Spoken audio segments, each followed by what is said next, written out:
Well, good morning, you sexy mother hubbards. It's Monday and it's time for an alternative paper review.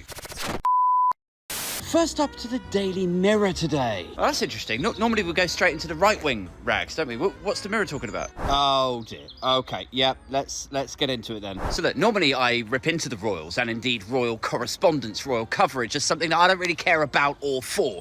But this story is actually pretty funny. So a lot of you will be aware that the last time that we saw Kate Middleton in public was the Christmas Day Royal Church service. Then the second week of January, she went into hospital for a mystery abdominal operation. Now, the official line that's been coming out of Buckingham Palace's PR state-funded propaganda machine has been she's gone back to her Windsor residence where she's been recovering. And to be fair to them, they've always said, don't expect her back on royal duty, whatever that means, until after Easter. The problem the royal family have, and indeed the royalist right-wing press have, is that in that vacuum of information, we still don't know why she was in hospital.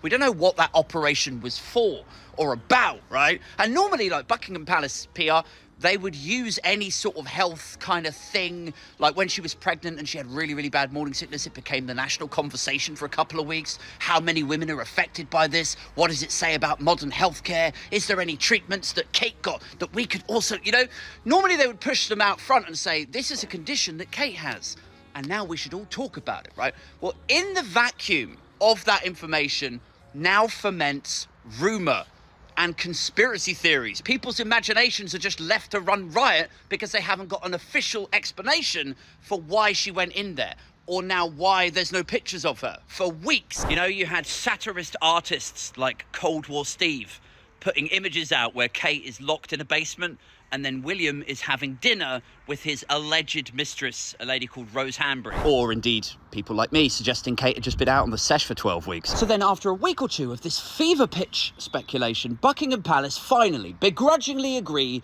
to put out a photo of Kate looking smiles better. And every single newspaper, except for one, retails it out and puts the matter to bed, right? Wrong. Because it turns out that photo that they put out on an official Buckingham Palace Twitter account is doctored. And yes, it's just caught the morning editions of a couple of the newspapers where they circled the dodgy areas and they're like, fan spot Photoshop gaff.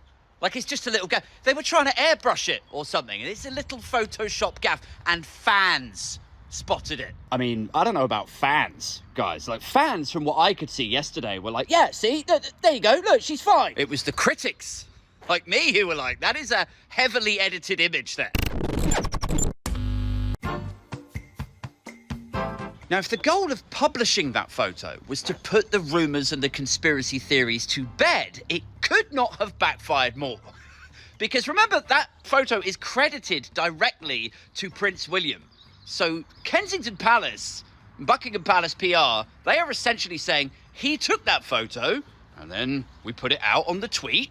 And look, here it is, wishing everyone a happy Mother's Day. See? Like it was taken by Wills and it was signed by Catherine. So it's legit. But we know that it's not legit.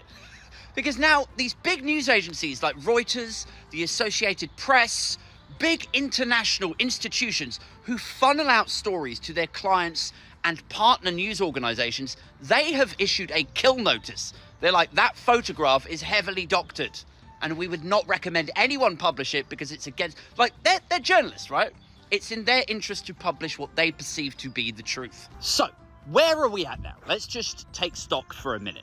So, we've got a publicly funded PR machine who are lying to the public. That's what they're doing, right? They've put out a faked photo, and now sequential news organisations are saying that that photo is a lie.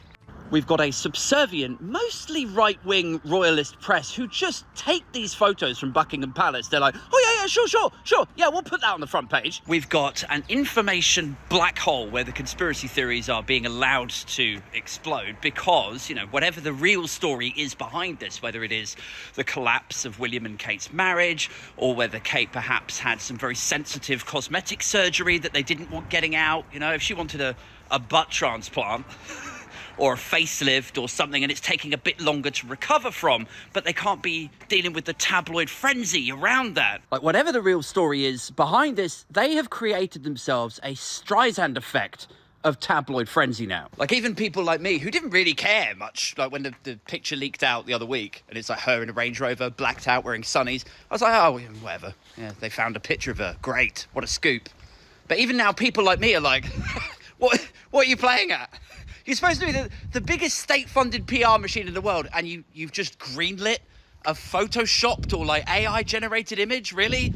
You thought like you would roll the dice, you would take the risk that would backfire on you? I mean, I cannot wait for whatever the excuse is for this. When they're going to have to put out a statement for it. And it's going to be something along the lines of, sometimes in the rush to get you the best possible picture, then we use photo enhancement stuff, and on this occasion an intern accidentally pressed send before the photo was fully ready. I mean, it's either that or they get her to record a statement to camera. But we all know that they won't let her speak, so...